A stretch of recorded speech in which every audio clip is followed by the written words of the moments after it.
Hey guys, this is John Carrick. I am the author of Legacy of a Mad Scientist and Legend of Ashley Fox. Two amazing audiobooks, science fiction, fantasy, out here on YouTube for you guys to listen to. You can download the ebooks for free, I think, from Smashwords, or they're like 99 cents. I think they're free on Smashwords. I think they're $1 on Amazon. And you can buy the paperbacks if you want. But what am I doing out here? I am out here with Tarzan number 28 today. We are almost at the last one. The last one is 29. Marvel Comics only did a few of these. And like I said in the last couple of episodes, I did not give Marvel Comics enough credit because they were trying to produce Tarzan comics in a fully Tarzan saturated environment. And so looking for new stories to write, it's easy now, 40, 50 years later to look at these and say, oh, they did this wrong, they did that wrong. But the truth is, Tarzan was everywhere back then. And right after this, he got a couple movies too. And this reminds me of the Christopher Lambert movie, in that one of the unique things about Tarzan was that he always had this nobility of character. Even though he was a savage, he always had that grace and elegance and class that a lot of wild animals do. Wolves, lions, some of the bigger predators, tigers, Here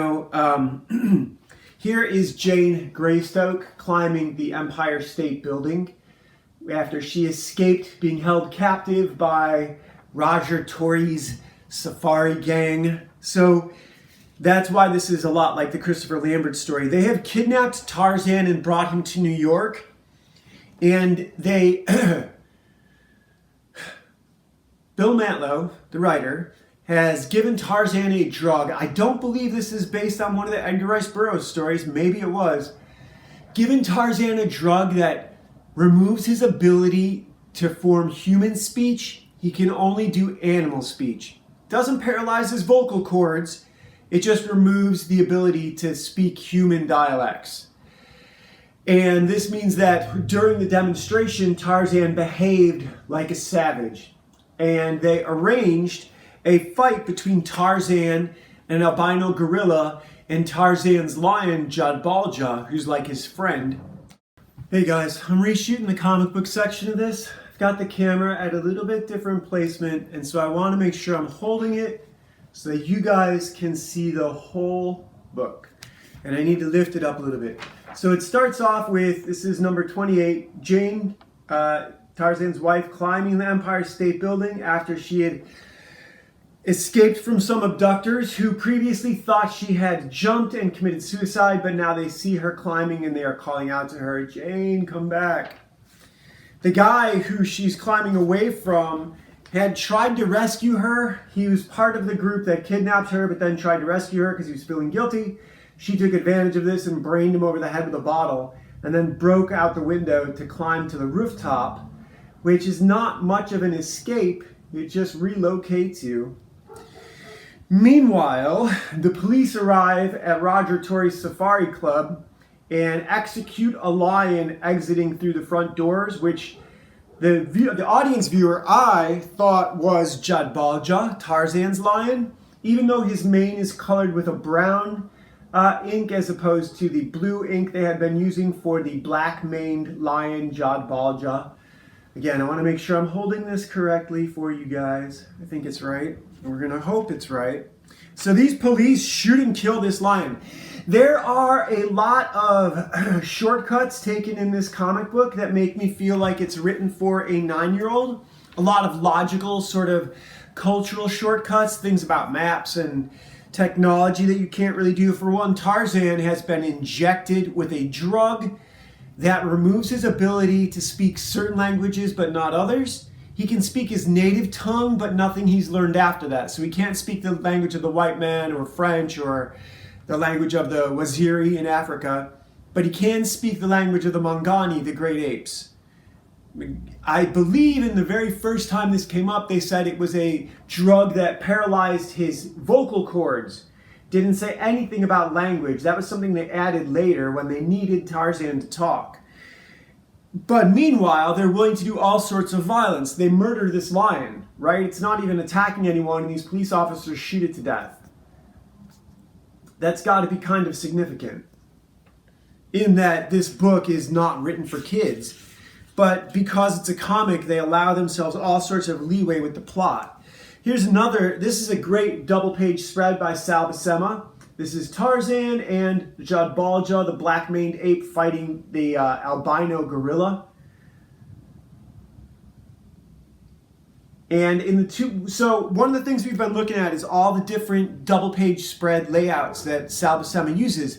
He'll do panels across the top, panels across the bottom, panels down one side, and then a big spread, panels down the other side. Here, we have the police on this side, over here, and the gangsters, Black Magic's gangsters on this side. He's a Chicago gangster who hates Roger Tory because he skipped out on a liquor bill a year ago.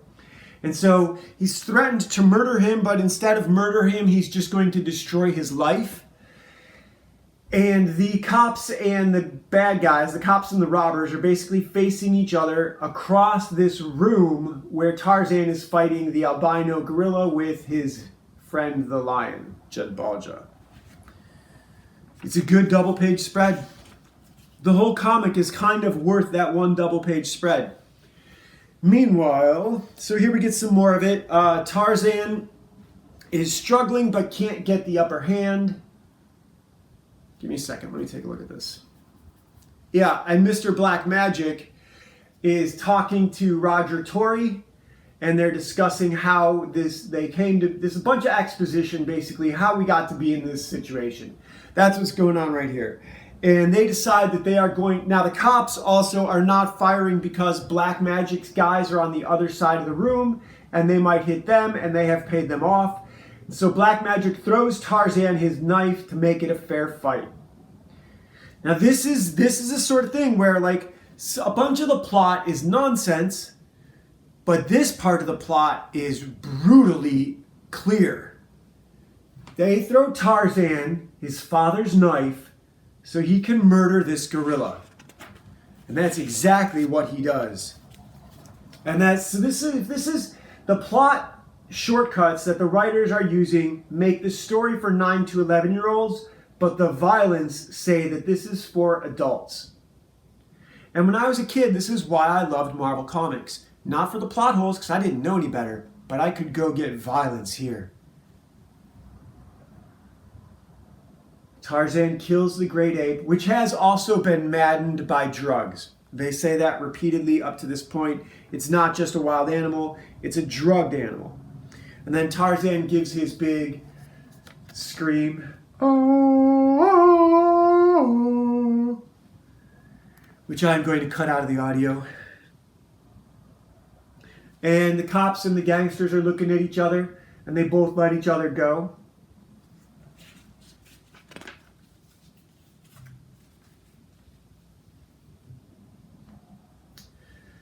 Now we have Tarzan has to deal with a new problem. The drugs are wearing off, so he can talk again, because isn't that convenient? So he does question Roger Tory, who explains that Jane's not dead, that she's being held captive at the Empire State Building just a couple blocks away.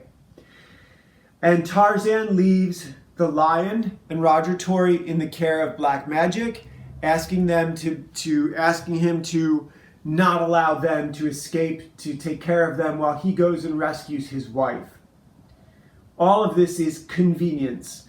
We also get the girlfriend of Roger Tory right up here. She is immediately talking smack about how she didn't like him at all. She finds this Black Magic guy much more interesting. She was only with him because of what he could do for her and blah, blah, blah. She jumps at the opportunity to betray him and to talk smack to him and to make fun of him and to call him names.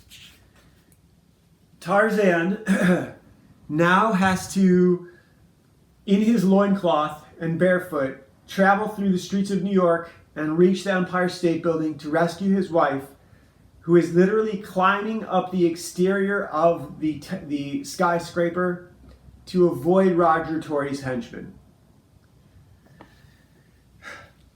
And back in Africa, or wherever this is, somewhere between Africa and America, excuse me, I believe this is in Africa, Tarzan's son Korak lands one plane and steals another, the equivalent of dropping off one horse and taking a new one. God only knows what this red pilot had lined up. You know, he might have needed to deliver some very expensive or necessary medicine somewhere. Maybe he wasn't just out for a joyride. And here on the cover, we get Tarzan and Jane climbing the Empire State Building like King Kong and an airplane firing at them. This book doesn't give Tarzan any opportunity to exhibit the nobility of his character. The writers completely rob that from him and make him the savage in New York. Tarzan has a significant amount of nobility of character, but they literally stole his voice. So all we get is that, and they did this also in the Christopher Lambert movie, where he was literally an ape man. I think they called it Tarzan the Ape Man. And he had not learned how to read or write. He had no nobility of character. He was just a savage. It was sort of supposed to be like a weird English love story. I think Madeline Stowe was in it. Or, what's the other girl's name? Madeline Stowe? No, it wasn't Madeline Stowe. It was the girl from Groundhog Day. Steinbrenner, maybe? I don't know. I don't remember her name. I think her daughter is Margaret Qualley. Regardless, Tarzan's son Korak steals this red biplane and flies it to New York to rescue his parents. Tarzan, meanwhile, decides that he can't run naked through the streets of New York in nothing but a loincloth, and so smashes out the window of a store to steal a hat and trench coat like he's some kind of Ninja Turtle.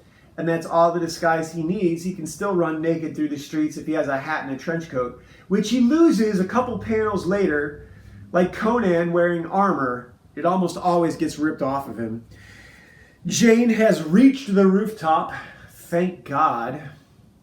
She looks exhausted. Sal Buscema is an incredible artist. He makes the most mundane panels. Like that panel of Jane reaching the rooftop almost makes the comic worth doing. Tarzan is on his way, and does he use the elevator? They don't show you. Just all of a sudden he's there. All of a sudden Tarzan is there, and then all of a sudden Korak is there with the plane, and he literally rescues them from the rooftop.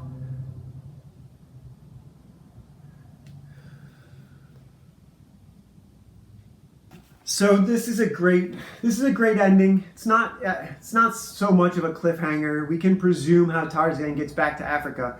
But what happens here is Tarzan reconciles with Jane. He finds Jane, and then Korak, flying this biplane into the city, is able to get information about where his parents are literally on the fly. I've never seen a better example of that pun, on the fly. He's literally on the fly, and he's able to find out where his parents are and rescue them. That is very comic book. I can buy that. I can buy that. I can't buy the drug that paralyzes just his ability to speak one language.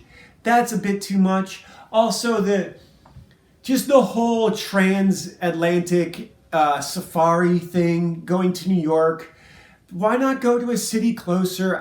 There's so much about this that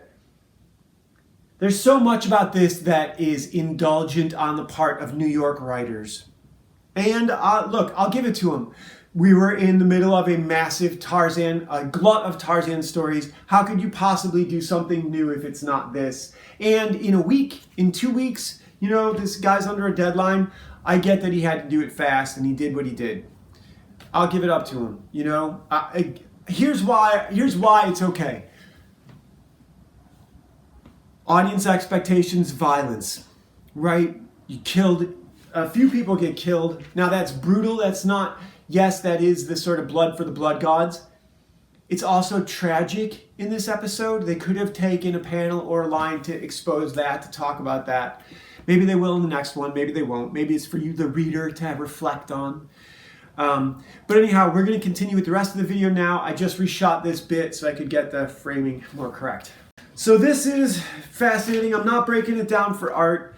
I am interested in comics for how they deliver a story in sequential images, and not just in sequential images, but the story that they deliver.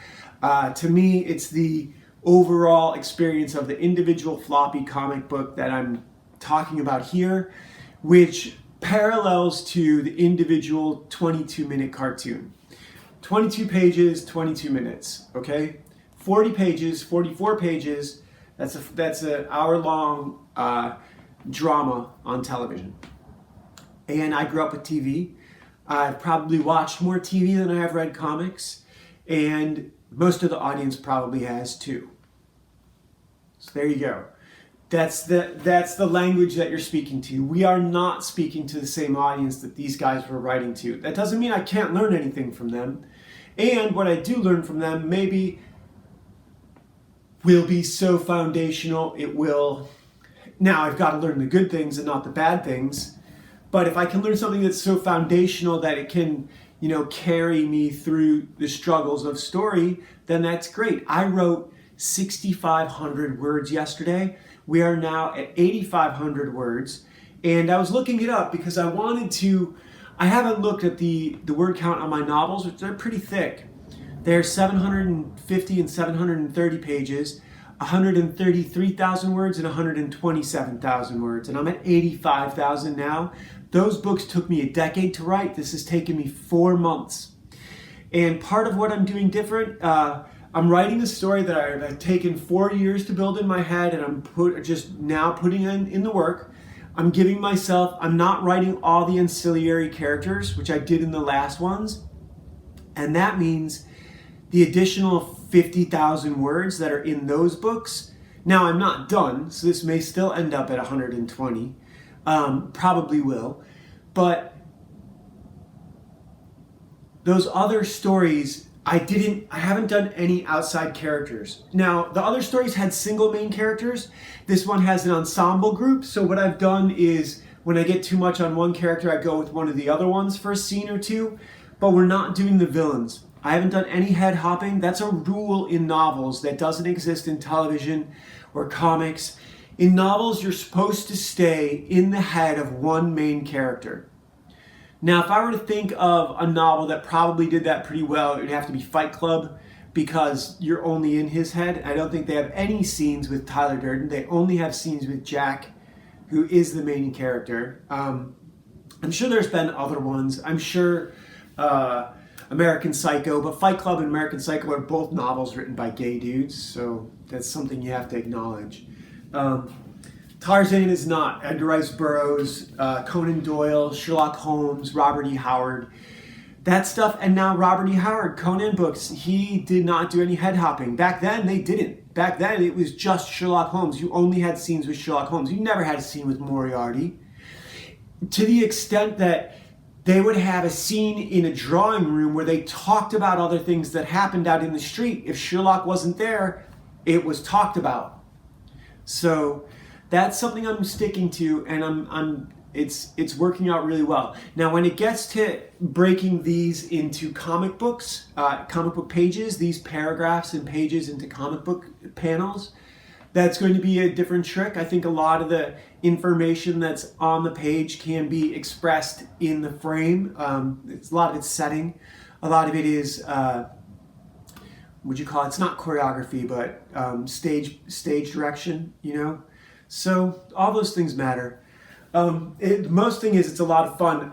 There is something that's been bugging me. It is interesting being an adult.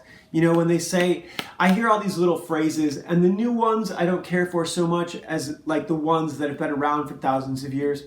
But there's a new one that rings true for me right now. Adulting is hard. I failed one of my brothers recently, and I feel really bad about it because he's helped me in my greatest times of need, and I think I let him down in one of his. I just feel awful about it. Basically, one of my brothers recently had surgery. We were having a conversation. I was at work and I got interrupted, and it kind of felt like we had ended the conversation, but I could have called him back, and they didn't. And I called him the next day, and I wasn't able to get a hold of him. And I hope he's, for all I know, he could be really offended that I didn't call back. It hurts. I feel awful. I feel awful. And I've been thinking about the reasons why, because it occurred to me too that we, should we keep talking? Should we continue the conversation?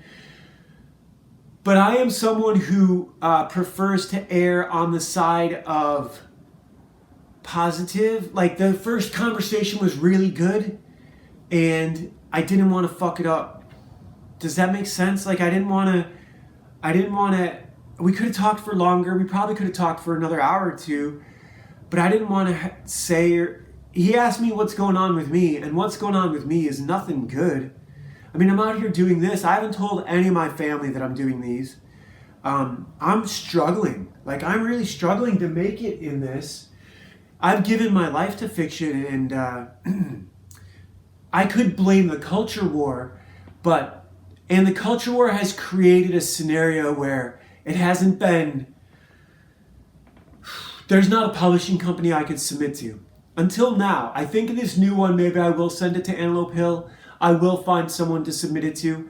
But I just couldn't answer that question. What's going on with you? I couldn't spend an hour talking about me right now. I couldn't do it. And so I had to let the conversation sit and let it be what it was and be happy that we had, half-hour talk. I'm sorry he's going through the struggles he's going through. And I could listen to him all day. And I could talk about anything else, I suppose. And if I had thought of something else to call back and talk about, that would have been better. But I couldn't talk about me. I can't do that in general. I think that's why I write fiction at all.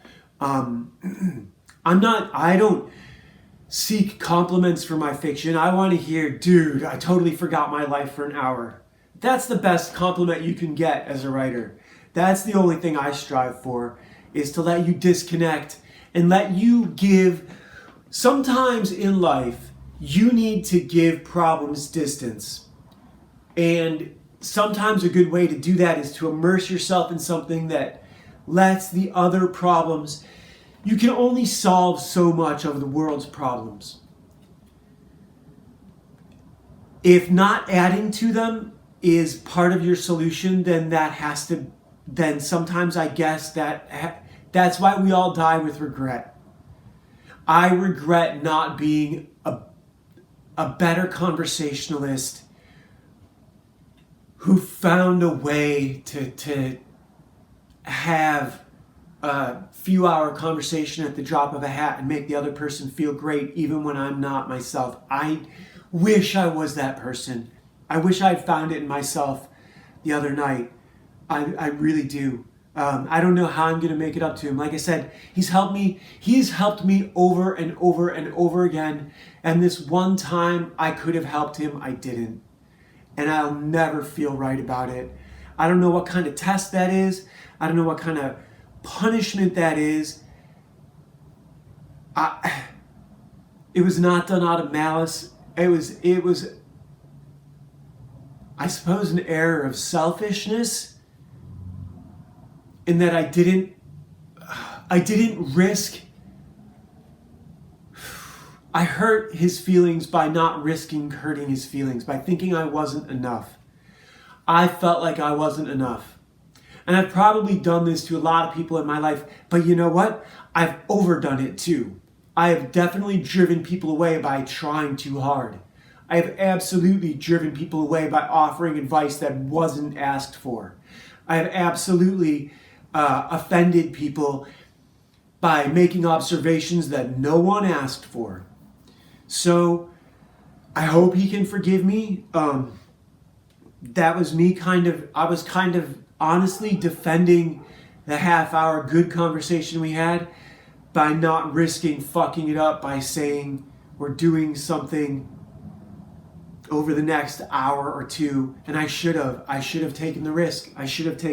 There's no excuse. I'm going to feel guilty about it until I find some way to let him know that he matters to me, and that I don't know how to do that. I don't know how to do it. Today's conflicted card, I'm going to have to read this again. So this is it. Queen of Spades. you run into someone in the past who has helped you. This is the lesson. This is why I went through 3 or 4 cards today. A few of them were not so positive, and we're going to talk about them right after this. But this card is, you run into a person who helped you in the past, and you have an opportunity to give them your stuff. Do you do it?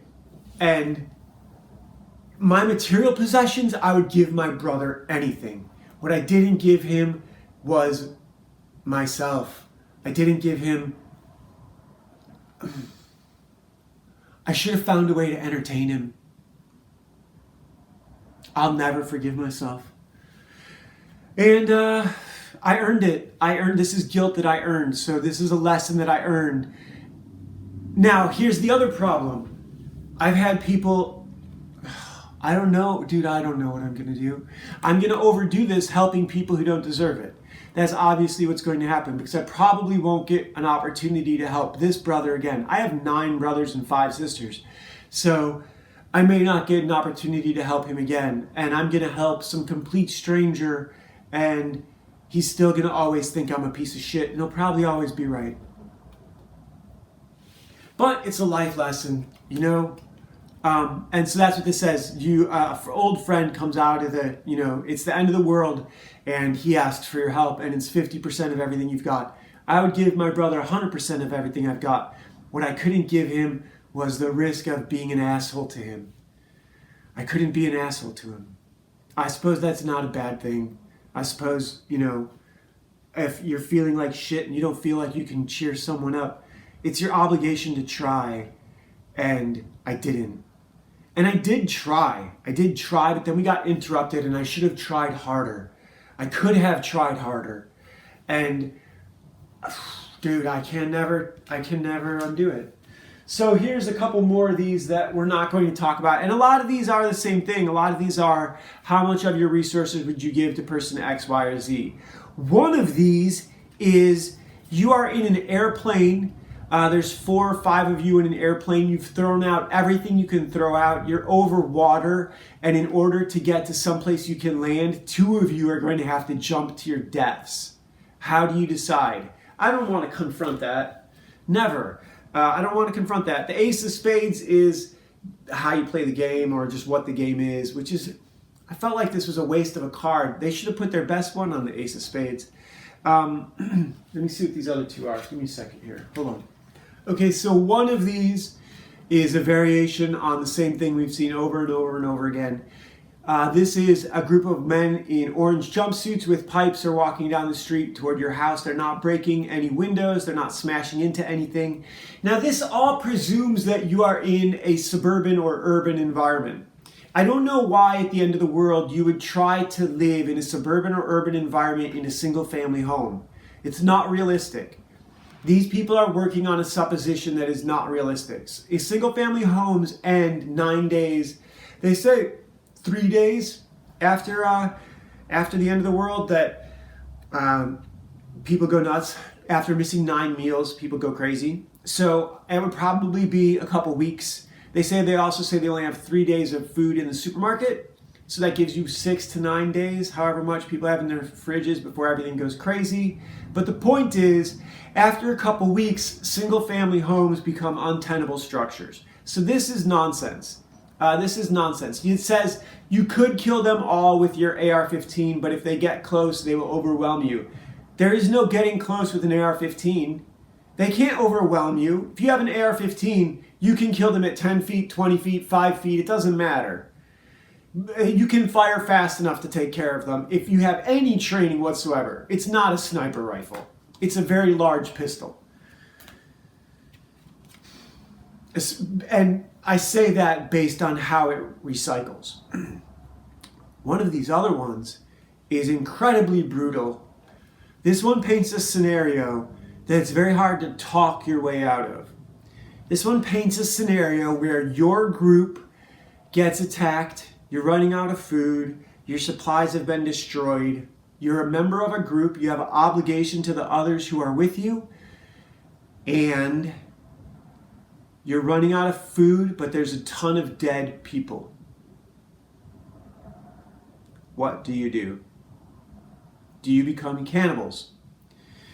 There is a version of mad cow disease. There was a movie done about it called Ravenous. This is where the concept of vampires come from. It's basically, I guess they're called prions. You get prions in your brain, which have a couple different effects. Mostly they are a hallucinogen / drug, and they make you believe you're capable of all sorts of things you're not capable of. They also give you the shakes after a while. So this is a disease that you get from consuming human flesh. Animals are not supposed to be cannibals. There are some species that are. One of the species lives on the continent of Africa. The African man is a species, that race. They are cannibals. They engage in cannibalism regularly. They have culinary traditions set up around it. They say you have to boil the meat. Otherwise, the person's soul will haunt you. Their memories will haunt you. I'm not going to say there's nothing to that. There's all sorts of cases about organ transplants and people developing personality quirks that the original host used to have. So, do you engage in cannibalism? I'd like to think that I will starve first. That's my bit on it. I'm certainly not boiling meat. I'm certainly not going to boil human meat. I could become a vegetarian before I could become a cannibal. I could live on worms before I think I could eat human meat. And I don't think I could live on worms. I don't want to find out. So let's knock on wood on the end of the world. And let's hope we all get to do fiction like Legacy of a Mad Scientist and Legend of Ashley Fox. Wow, say that 3 times fast. Like Legacy of a Mad Scientist and The Legend of Ashley Fox, 2 amazing science fiction fantasy audiobooks here on YouTube for you guys. And we also have in the description a whole bunch of links to a bunch of good stuff. Michael Sarion, one of my favorites, he has gotten my channel all the traffic. Everyone watching this knows Michael Sarion, so love you guys. Check out unslaves.com. Check out his work with, I think his guy's name is David Whitehead, who's like his apprentice to Michael Sarion's wizardry. This is my comic book, Ashley Fox Ninja Babysitter. This is number 6. We haven't done number 1 through 5. This is amazing artwork by J. Arcilla. We kind of overdid it with the shadows, but we did do some of this in color, and none of it is on color anywhere you guys can see it, but there's a bunch of stuff on our website, ashleyfox.ninja. Oh, and there is a lot of this in color places you can see it on the audiobooks. All the panels that we've colored are out there in 1 hour-long session or another. So if you listen to them, you'll see them. They're all up there. And those are all panels from that. So, all right, love you guys. Mad respect to my brother. Dude, I love you. I'm sorry I didn't call you back. I will make it up to you somehow. I don't know how. I just couldn't talk about me that night, man. You know more about this than everybody else watching. So, all right, see you guys.